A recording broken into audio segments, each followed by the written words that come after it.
என்னை வாழ வைத்துக் கொண்டிருக்கும் யூடியூப் சேனல் நேயர்களுக்கு நன்றியும் வணக்கமும். ஸ்பாட்லைட் சேனல் நேயர்களே, பரபரப்பான சினிமா துணுக்குகளை நான் வழங்க இருக்கிறேன். வாங்க நிகழ்ச்சிக்கு போகலாம். நடிகர் விக்னேஷ் வாழ்க்கையில் மண்ணை அள்ளி போட்ட நடிகை அர்ச்சனா. இது நீங்கள் புதுசாக இருக்க அப்படின்னு நீங்கள் கேட்கலாம். ஆனால் அதான் உண்மை. வண்ண வண்ண பூக்கள் அந்த படத்தில் ஆரம்பத்தில் இயக்குனர் ஒளிப்பதிவாளர் பாலுமேந்திராவால் இரட்டை கதாநாயகர்களாக தேர்ந்தெடுக்கப்பட்டவர்கள். ஒருவர் பிரசாந்த், ரெண்டாவது விக்னேஷ். இந்த படத்தினுடைய படப்பிடிப்பு நடந்து கொண்டிருக்கும் பொழுது திடீரென்று தேசிய விருது பெற்ற அர்ச்சனா பாலுமேந்திராவை பார்க்க வந்திருந்தார். அர்ச்சனாவுக்கும் பாலுமேந்திராவுக்கும் ஒரு நெருக்கமான தொடர்பு உண்டு. கை நிறைய பரிசு பொருட்களை எடுத்து வந்த அர்ச்சனா பாலுமேந்திராவுடன் கொடுத்து, வாழ்த்துக்கள் சார், வெற்றி பெற வாழ்த்துக்கள் என்று சொல்லி கை குலுக்கிட்டு ஓடினார். எதுக்காக இந்த பரிசு பொருள் என்பதை சொல்லவே இல்லை. என்னாச்சு, என்ன விஷயம்னு சொன்னார். அர்ச்சனா அங்கிருந்து இறந்து விட்டார். உடனே அர்ச்சனா பின்னாலே ஓடி போகிறார். போன உடனே கையை குலுக்கிக்கிட்டு, சார், என்னுடைய பாய் ஃப்ரெண்டு ஒருத்தர் இருக்கான் சார், அவனுக்கு இந்த படத்தில் நீங்கள் ஒரு ஹீரோவை போடுங்க, பர்டிகுலராக விக்னேஷை தூக்கிட்டு இந்த கேரக்டர் என் பாய் ஃப்ரெண்டை போடுங்கன்னு சொல்லியிருக்காரு. உடனே பாலுமேந்திரா சொல்லியிருக்காரு, இல்லை இந்த கேரக்டர் விக்னேஷ் வந்து பொருத்தமாக இருப்பான்னு சொல்லியிருக்காரு. இல்லை எனக்காக நீங்கள் இதை செய்யணும் அப்படின்னு உரிமையோடு கேட்டிருக்கிறார். பாலுமேந்திரா அர்ச்சனாவின் இந்த உரிமை வார்த்தையை மீற முடியாமல் தவித்திருக்கிறார். வேறு வழி இல்லை. அடுத்த நாள் விக்னேஷ்வன் இல்லை, அந்த விக்னேஷ்வன் கேரக்டரில் அர்ச்சனாவுடைய பாய் ஃப்ரெண்ட் நடித்து கொண்டிருந்திருக்கிறார். நீங்கள் வண்ண வண்ண பூக்களை இன்னொரு தடவை பாருங்கள். அந்த நடிகர் யார் என்பது உங்களுக்கு புரியும். எதுவும் சஸ்பென்ஸ் வைக்கணும் இல்லையா, அதுக்காகத்தான். நடிகை சுஹாசினிக்கு காச நோய். என்னையா இது குண்டு மேலே குண்டு போட்டுக்கிட்டு இருக்க? அந்த அம்மா அழகாக புன்னகை அரைச்சி திருமதி மணிரத்னம் அந்த அம்மா பேரில் காச நோய் அதுன்னு சொல்லிட்டு இருக்க. ஐயா, தப்பாக நினச்சிக்காதீங்க ஐயா, இது வந்து நான் சொன்னது இல்லை. அக்கா திருமதி சுஹாசினி மணிரத்னம் சொன்ன தகவலைத்தான் நான் சொல்கிறேன். அவர் சமீபத்தில் ஒரு தகவலை சொல்லியிருக்கிறார். எனக்கு 6 வயது இருக்கும்போது காசநோய் வந்தது.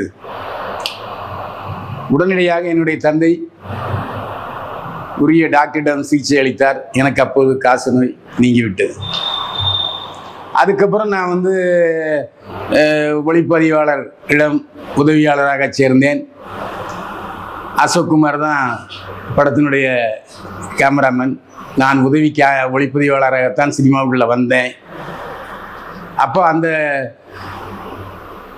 படப்பிடிப்புக்கு வந்த அந்த படப்பிடிப்பை நடத்திய இயக்குனர் முள்ளுமலர் மகேந்திரன் என்னை பார்த்துக்கிட்டே இருந்தார்.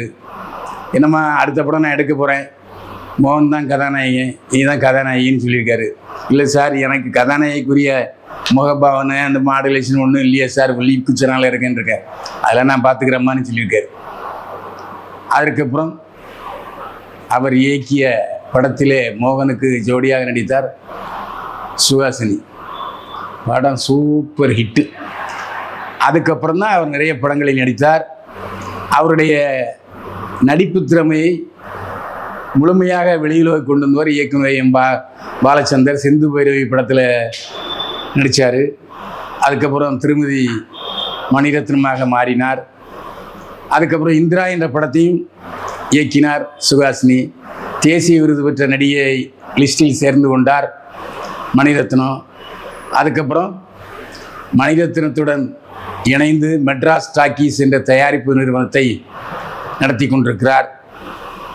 இன்றைக்கும் பல நிகழ்ச்சிகளுக்கு மிகச்சிறந்த தொகுப்பாளராக பணிபுரியும் வரிசையில் சுஹாசினி இடம்பெற்றிருக்கிறார். சமீபத்தில் 2 வருடத்துக்கு முன்னால் அவருக்கு காசநோய் மீண்டும் வந்திருக்கு. உடல் எதிர்பாராத விதமாக உடல் எடை கூடிக்கொண்டே பருத்து காணப்பட்டார் சுஹாசினி. மறுபடியும் போய் டெஸ்ட் பண்ணியிருக்காரு. காசநோய் என்று தெரிவித்திருக்கிறது. காசநோய்க்கு மிக சிறப்பான சிகிச்சை புரியும் டாக்டரிடம் சென்று சிகிச்சை பெற்றிருக்கிறார். காசநோய் பறந்து விட்டது. ஆக 2 முறை நான் காசநோய்க்கு ஆளாகி இருக்கிறேன். ஆனாலும் தன்னம்பிக்கையோடு நான் காசநோயிலிருந்து மீண்டு வந்தேன். எனவே நோய் வருவது சகஜம். அந்த நோயிலிருந்து எப்படி மீள்வது என்ற சிகிச்சை முறைகளை நாம் ஒழுங்காக பயன்படுத்தி கொள்ள வேண்டும் என்று சொன்னார். சுஹாசினி. பாரதி ராஜா மகனுக்கு இறுதி அஞ்சலி செலுத்தவில்லை, இரங்கலும் தெரிவிக்கவில்லை. இளைய நடிகர்களுக்குள் என்ன இந்த வேற்றுமை? பொதுவாகவே எதிரி வீட்டில் சாவு நடந்தால் கூட துக்கம் கண்டிப்பாக போயாகணும். அதாவது சந்தோஷ நிகழ்ச்சிகளுக்கு, திருமணம் போன்ற நிகழ்ச்சிகளுக்கு செல்லாவிட்டாலும் பரவாயில்லை, சாவு நிகழ்ச்சிகள் நடத்திவிட்டால் அந்த துக்கத்தில் பங்கேற்க வேண்டும் என்பது தமிழர் பண்பாடு. எங்கள் கிராமத்துலலாம் பார்த்திங்கன்னா, பக்கத்து வீட்டில் சாவு நடந்ததுன்னா அன்றைக்கி அவங்க வீட்டில் சாவு வீட்டில் சமைக்க மாட்டாங்க. பக்கத்து வீட்டில் தான் காப்பி, இட்லி, சட்னின்னு போட்டுக்கிட்டே இருப்பாங்க. வயசானவங்க சாப்பிட்டு இருப்பாங்க, மற்றவங்களுக்கு காப்பி குடிச்சிட்டு இருப்பாங்க. இது நம்முடைய தமிழ் பண்பாடு. சமீபத்தில் இயக்குனர் பாரதி ராஜாவுடைய மகன் மனோஜ் பாரதி 48 வயதில் அகால மரணம் அடைந்து விட்டார். இதய நோய் சிகிச்சைக்கு அறுவை சிகிச்சை செய்து கொண்ட பிறகு வீட்டுக்கு வந்து சரியான நிலையிலே திடீரென்று அட்டாக் மீண்டும் வந்து இறந்து விட்டார். அப்படிப்பட்ட சூழ்நிலையில் சினிமா உலகத்தில் உள்ள பிரம்மாண்டமான இயக்குநர்கள், நடிகர்கள் எல்லோரும் அலறி எடுத்து ஓடி வந்தார்கள். அதில் மூட்டு வலி சிகிச்சைக்காக அறுவை சிகிச்சை செய்து கொண்ட நடிகை ராதிகா சரத்குமார் கூட தாங்கி தன்னுடைய குருவுடைய மகனுக்கு இறுதி அஞ்சலி செலுத்தி விட்டு போனார். அவரை கைத்தாங்கலாக அழைத்து வந்தார் நடிகர் சரத்குமார். ஆனால் சிம்புவுடன் மாநாடு படத்தில் நடித்தவர் மனோஜ் பாரதி. ஆனால் அவர் வரவில்லை. அது மட்டுமல்ல, சிம்புவை வைத்து சிவப்பு ரோஜாக்கள் 2ஆம் பகுதியை எடுக்க திட்டமிட்டிருந்தார் மனோஜ் பாரதி. இருவருக்கிடையே அதற்கான பேச்சுவார்த்தை எல்லாம் இறுதி வடிவம் பெற்றது. அந்த சூழ்நிலையிலே அவர் வரவில்லை. முக்கியமான விஷயம், ரஜினிகாந்தும் வரவில்லை. உடல்நிலை சரியில்லையா, வயது மூப்பா என்பது நமக்கு தெரியாது. இளையராஜா வீடியோ காலில் வருத்தத்தை வெளியிட்டிருந்தார். ஆனால் இளம் நடிகர்கள் சிவகார்த்திகேயன், ஜெயம் ரவி ஆகியோரும் இறுதி அஞ்சலி செலுத்த வரவில்லை, இரங்கல் அறிக்கையும் வெளியிடவில்லை. இதில் முக்கியமான விஷயம், நடிகர் சங்க செயலாளர் விஷால் வரவே இல்லை. பாண்டி நாடு படத்திலே விஷாலுடன் நடித்தவர் பாரதி ராஜா. அந்த ஒரு நன்றிக்காவது வந்திருக்க வேண்டும். ஆனால் அவர் எதை மனதில் வைத்துக் கொண்டார் என்று சொன்னால், தயாரிப்பாளர் சங்க தேர்தலிலே பாரதி ராஜா அணி ஓரணியாகவும் விஷால் அணி வேறு ஒரு அணியாகவும் நின்றது. அதில் பாரதி ராஜா அணி தோற்று போனது. அதை மனதில் வைத்து அந்த காரணத்திற்காகத்தான் பாரதி ராஜா மகன் சாவுக்கு நேரில் வரவில்லை விஷால் என்று சினிமா உலகத்தினர் பகிரங்கமாக சொன்னார்கள். என்ன இருந்தாலும் விஷால் இப்படி நடந்து கொண்டிருக்கூடாது என்று சினிமா உலகத்தில் பல்வேறு பிரமுகர்கள் கருத்து தெரிவித்தனர். பிரபாஸின் தாய்மாமா நடிகர் கிருஷ்ணராஜுவின் மனைவி ஷியாமலா தேவி இப்போது பெண் பார்த்து கொண்டிருக்கிறார். ஆந்திராவில் மிகப்பெரிய தொழிலதிபருடைய ஒருவருடைய மகளை பிரபாஸுக்கு பெண்ணாக பார்த்திருக்கிறார். விரைவில் பிரபாஸ் அந்த தொழிலதிபரின் மகளுக்கு தாலி கட்டுகிறார். இது உறுதி செய்யப்பட்ட தகவலாக வெளிவந்து கொண்டிருக்கிறது. உடல் பருமனுக்காக ஹார்மோன் ஊசி போட்டுக்கொண்டேன், டிவி நடிகை பேட்டி. இப்போது முக்கியமான தொலைக்காட்சி சீரியல்களில் நடித்துக் கொண்டிருப்பவர் பாக்கியலட்சுமி என்கிற பாக்கியஸ்ரீ. இவருக்கு டிவி ரசிகர்கள் அதிகமான பேர் இருக்கிறார்கள். சமீபத்திலே பேசும் பொழுது, நான் டிவியில் நடிக்க வந்த பொழுது மிகவும் ஒல்லியாக இருந்தேன், இதனால் பல தயாரிப்பாளர்களும் இயக்குநர்களும் இன்னும் நிராகரித்தனர். இதன் காரணமே டாக்டர் ஆலோசனையின் பேரில் ஹார்மோன் ஊசி போட்டுக்கொண்டேன். அதற்கு பிறகு டிவி நடிகைக்கு பொருத்தமான உடல்களோடு இப்போது காட்சியளிக்கிறேன் என்று சொன்னார் பாக்கியலட்சுமி என்கிற பாக்கியஸ்ரீ, டிவி நடிகை. குடிகாரனாக இருந்த நான் திருந்தியது எப்படி? இயக்குனர் லிங்குசாமி பேட்டி. திருப்பதி சாமி பிரதர்ஸ் என்ற நிறுவனத்தின் மூலம் பல வெற்றி படங்களை தயாரித்தவர், எழுதி இயக்கியவர் இயக்குனர் லிங்குசாமி. அவர் சமீபத்தில் பத்திரிகையாளரிடம் பேசும் பொழுது, நான் சினிமாவிலே இயக்குநராக வருவதற்கு முயற்சி செய்து கொள்ளும்போது தினமும் குடிப்பேன். குடிக்கிறதுன்னா தன்னினைவற்ற சுயநினைவு போகிற அளவுக்கு நான் குடிப்பேன். குடிக்கிற பொழுது நான் செய்கிற சண்டை சச்சரவு அந்த சமயத்தில் எல்லாருக்கும் தெரியும். ஒரு முறை தயாரிப்பாளர் என்னை இயக்குனராக ஒப்பந்தம் செய்ய வந்தவர், நான் குடிபோதையில் பண்ணுற சேட்டைகளை பார்த்துட்டு, ஐயையோ இவனை வச்சு நான் எப்படி படம் எடுக்கிறேன்னு சொல்லி ஓடிவிட்டார்.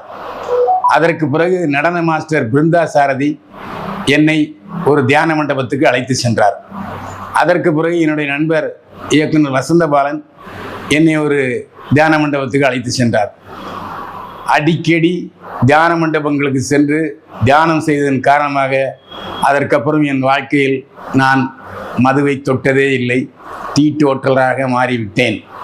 எனவே தயவு செய்து போதைக்கு அடிமையாக உள்ள நண்பர்களே, தியான மண்டபத்துக்கு போங்கள், தியானம் செய்யுங்கள், மனதை ஒருநிலைப்படுத்துங்கள், உங்களுடைய போதை பழக்கம் கண்டிப்பாக மாறும் என்று சொன்னார் இயக்குனர் லிங்குசாமி. 3வது மனைவியுடன் ஊர் சுற்றும் மதுரை முத்து பட்டிமன்ற பேச்சாளர், டிவியின் மூலம் முன்னுக்கு வந்தவர். இப்போது கையில் நல்ல சில்லறை நடமாடுது. ஆரம்பத்தில் இவருடைய பெற்றோர் பார்த்து முடிவு செய்த பெண்ணை திருமணம் செய்து கொண்டார், குழந்தைகள் இருக்கின்றன. ஆனால் முதல் மனைவி ஒரு விபத்தில் இறந்து போனார். அதற்கப்புறம் அவருடைய மறைவில் மிகவும் நெக்குருகி போனதாக புலம்பிக் கொண்டு அழுது கொண்டே இருந்தார் மதுரை முத்து. திடீரென்று தன்னுடைய முதல் மனைவி இறந்த 30வது நாளே டாக்டர் நீத்து என்பவரை காதலித்து திருமணம் செய்து கொண்டார். இப்போது நீத்துவை அலக்களித்து விட்டு 3வது ஒரு காதலியுடன் சுற்றுகிறார். இது பற்றி மதுரை முத்துவினுடைய 2வது மனைவி டாக்டர் நீத்துவே சமூக வலைதளங்களில் புலம்பி தள்ளியிருக்கிறார். பொதுவாகவே இப்போ நடிகைகள் மீது எப்படி ரசிகர்களுக்கு க்ரஷ் இருக்கிறதோ அதே போல் நடிகர்கள் இப்படி புகழ்பெற்ற பட்டிமன்ற பேச்சாளர்கள் மீது பெண்களுக்கு க்ரஷ் இருக்கிறது. அந்த க்ரஷில் மயங்கி அவர்கள் நடிகர் அல்லது அந்த சினிமா பிரபலத்திடம் மயங்கி விடுகிறார்.